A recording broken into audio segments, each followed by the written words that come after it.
away, days burn, disintegrate, years roll along and fade. Don't let them slip away. Right here, right now, today. These are the good old days. Right here, right now, today. Hey, these are the good old days. In the 1980s, not only do we have the best action figures, comic books, cartoons, and movies out there, we were part of a new phenomenon that happened, and that was the 80s action movie. Coming out of the 70s, where we had movies that had parts of action in them, and before we got to the 90s, where computer-generated images kind of took over movies where there was not really any weight to them, there was a perfect era from the 80s to the mid-90s that birthed the action star, where a name above a poster was enough to sell the movie. Some of the biggest action stars of the 80s were Schwarzenegger, Stallone, Jean-Claude Van Damme, Steven Seagal for a bit, and one of the most legit tough guys of the 1980s was a real karate champion, Chuck Norris. Chuck Norris really made a name for himself when he was first in Return of the Dragon, where he fought Bruce Lee. But then he started continuing to make martial arts action movies all throughout the 80s. And these movies were a staple of my childhood. You'd watch them on edited for TV versions, or you'd rent them from the video store, and you didn't care what the movie was, as long as it was a Chuck Norris movie. Now, as happened in the 80s, a lot of action stars got turned into action figures. And now because all of Chuck Norris's movies were kind of rated R and weren't kid-directed, what Kenner did was create a toy line based on a cartoon show based on the name Chuck Norris. Now, this cartoon show only lasted 5 episodes, and some people love it, some people hate it. It is typically an 80s cartoon show. But I wasn't even aware of the cartoon when I was a kid. I just saw Chuck Norris figures and said, hey, that's the guy from the movies that I love. So today, we're going to take a look at some of those Chuck Norris action figures and see if we can't restore some of their unique accessories.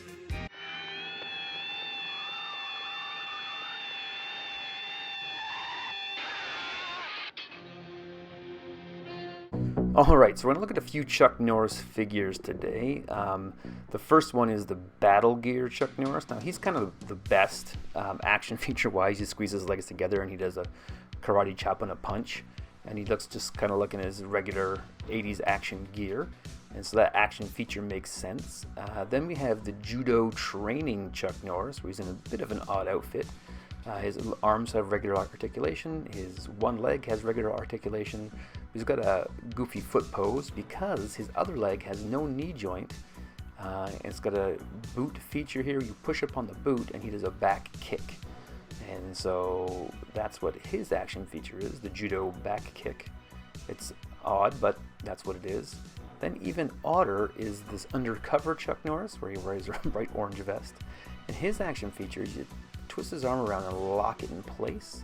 And then you pull his shoulders apart and he does a 360 spin kick. And as a kid, I just used his arm as a pull back and punch arm. That's what I thought would be a better play feature than a full shoulder pull 360 flip kick. But that's what he does. And the one villain we're going to look at today is the key villain, and that is Super Ninja. And so he's in this black and purple and yellow situation here. And he has dreadlocks, and his action feature is he does a front and back kick when you twist his hip. But he's kind of got a Jimmy leg thing here. He does lots of martial arts, I guess, is what we're going for here. But we're going to start by looking at the first Chuck Norris figure, which is the Battle Gear Chuck Norris. So this is the first one I had as a kid, and for his accessories he has this bandolier and this split kind of hinged club and this kind of pitchfork looking spear. So we're going to make those up. Now these are the accessories that make the most sense. We're going to go some places today, but let's see if we can make up this spear first.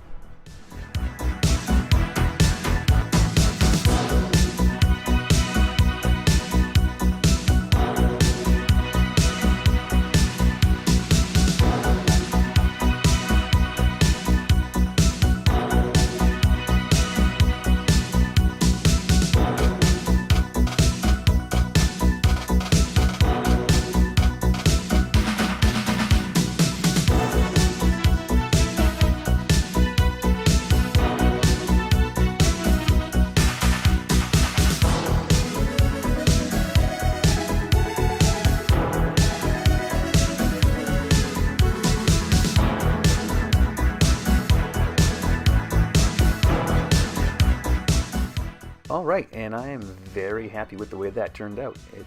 I think that looks real good. We'll just pop it in his hand here, and he'll be ready to battle whoever wants to fight him with a pitchfork. These are such odd weapons that these figures came with, but there he goes. And so the next thing we're going to do is make him his split club weapon. I don't know what to call this.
Alright, so here's our print, and it came off in 2 pieces because it's hinged. And so to get it over the little hinge joint there, we're going to do the hot water trick, and I'm going to heat up the ring end, and then once it's warmed up and malleable, I'm going to spread it around. So here, I'm going to take it first, we're going to put it in some hot water, and we want to make that hole big enough that I can get around the other hinge here. So I'm going to heat it up in some hot water, and then I'm going to take a toothpick and just kind of manipulate and work around and stretch it out a little bit. Being gentle not to break it, but just kind of move it around because it's soft now because of the hot water. And eventually I will get it to a place where it's nice and stretched out there, and you'll see it's all bent and gross looking, which is fine, because we're just going to slip it over top of our hinge, and then when I put it back into the warm water, it's going to go back to its original shape, tightening around that hinge, and we should have a hinged club. Again, this is the accessory that makes the most sense of any of them, and it makes very little sense. But we heat that up, straighten it out, and we are all set to go. And there we go, just again tighten it up a little bit, and here is our weapon, and it's it's working great, and it's ready for battle. Fantastic. Now the next thing we have is the bandolier. So we're going to go into PowerPoint and make a map of that, and then import that into our 3D space and see if we can't figure out a way to make this up.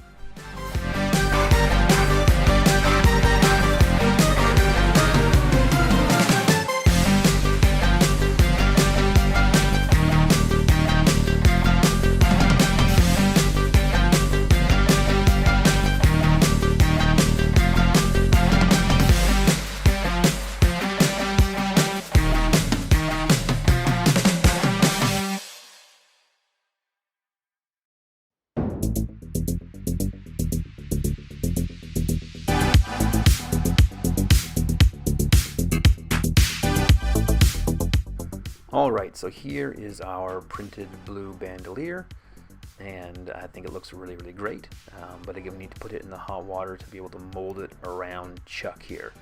So it's going to take our time and mold it around him, and again, I like to do this in a few steps, like put it in, mold it around his shoulder, put it back in, until you get it all the way around him and tighten up and looking like it should.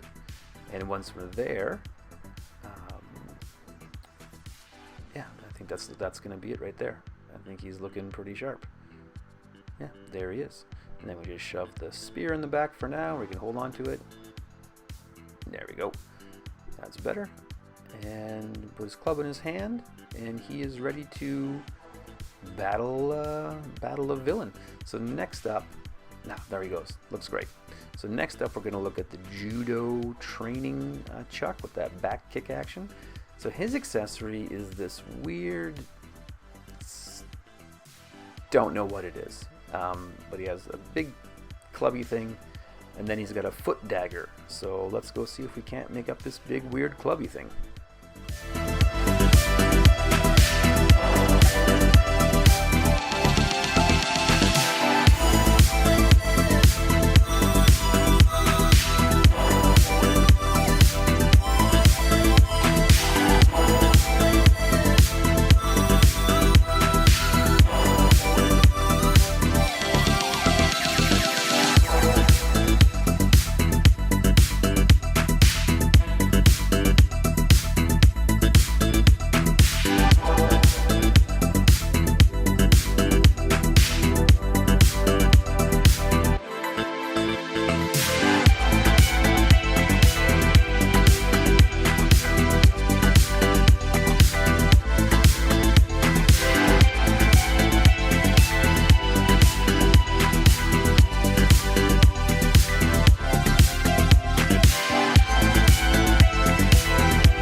All right, so here it is. I don't know what it is, but I think it turned out great.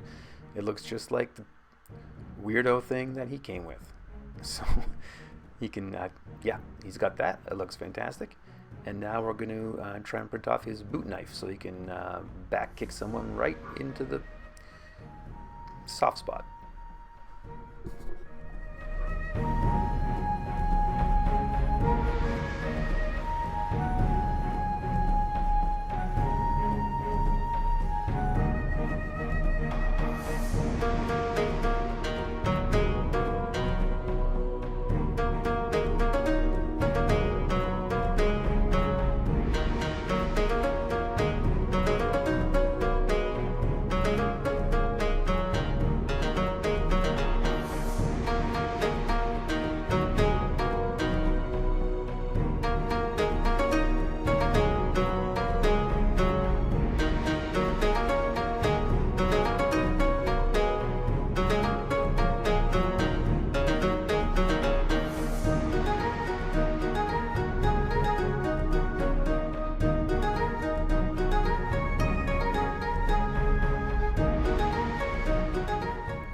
All right, so here is his little boot dagger, and it looks great. And if we did our job right, it should just snap right into these two little holes, and beautiful. Now his kick has never been more lethal. Look at him go. Awesome. All right, so the next Chuck Norris figure we're looking at is the Undercover Chuck Norris. This is, again, the one that looks like the Marty McFly orange vest Chuck Norris. He came with the most bewildering weapons. These two black ornate things. I don't know what they are, but we're going to make them up.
All right, so here is the one that's more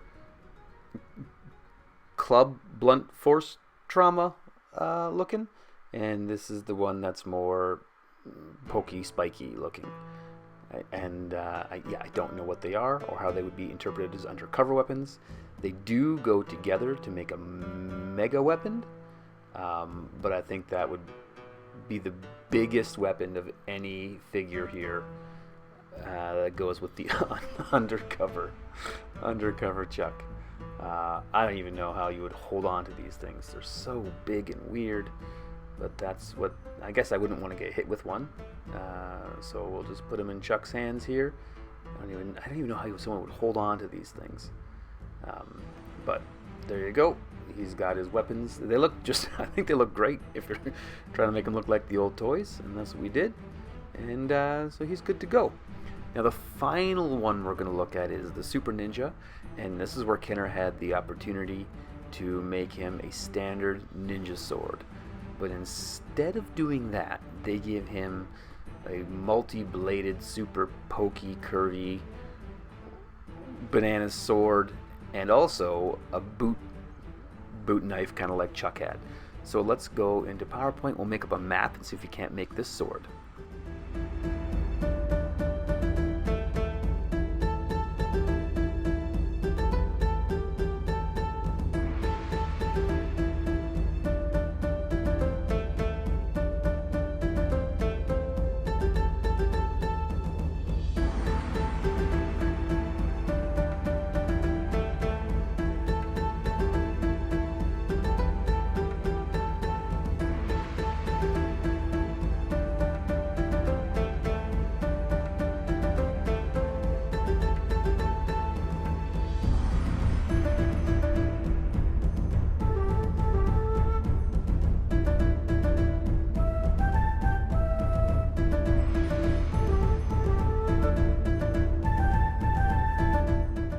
Alright, and here is Super Ninja's sword.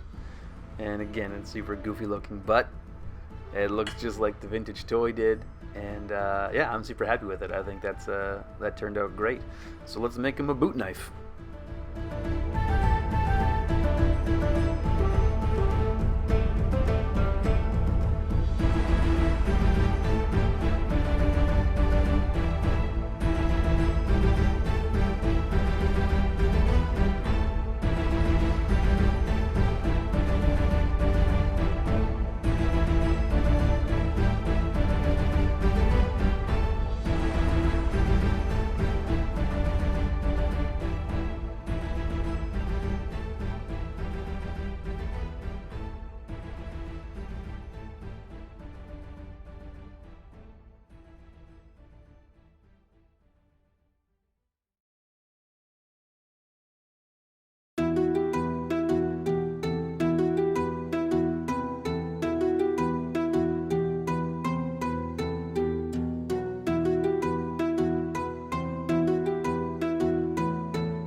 All right, and here is the boot knife. We're gonna snap it on just like the Chuck Norris one. Fits into the holes on his foot, and his can go front or back. You can do front kicks or back kicks with it. So, or just a knee lift if you do it slowly.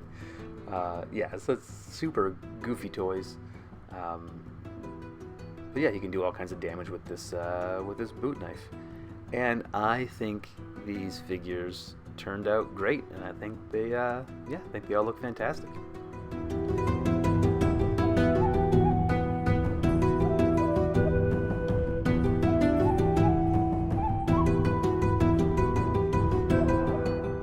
So there you go. There's our take on Chuck Norris and the Karate Kommandos. I had a lot of fun today. Some of those accessories were just too kooky. But I liked what we did. I think it looked great on the shelf. If you had as much fun like we did here today, like, share, subscribe, do all that YouTube stuff. If you want to support us on Patreon, you can. It allows me to keep making these videos. But mostly, I just hope you come back here for the next video.